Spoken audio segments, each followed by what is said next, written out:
संपूर्ण शरीर मातीने माखलेलं, केसांचा गुंता झालेला, पायात कडं आणि अंगावर एखाद दुसरा कापड, अशी व्यक्ती जर तुम्हाला कधी पुणे रेल्वे स्टेशन परिसरात दिसली तर तुम्ही त्याला अवलिया म्हणाल. पण ही व्यक्ती साधी सुधी नसून देवासमान आहे. या व्यक्तीचं नाव म्हणजे मस्तान बाबा.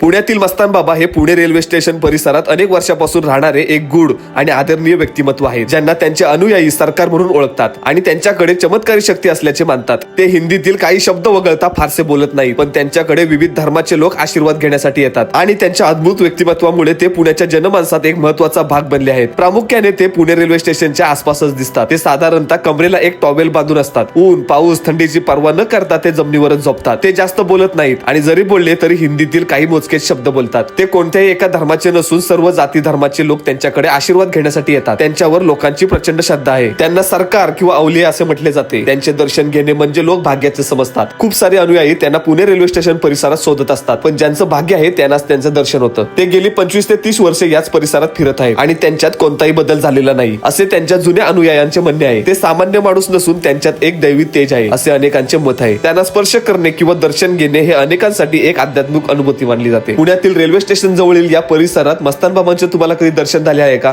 कमेंट करून नक्की सांगा. आणि या मस्तान बाबांबद्दल तुम्हाला अजून काही माहिती असेल तर कमेंट मध्ये सांगायला अजिबात विसरू नका. जय शिवराय.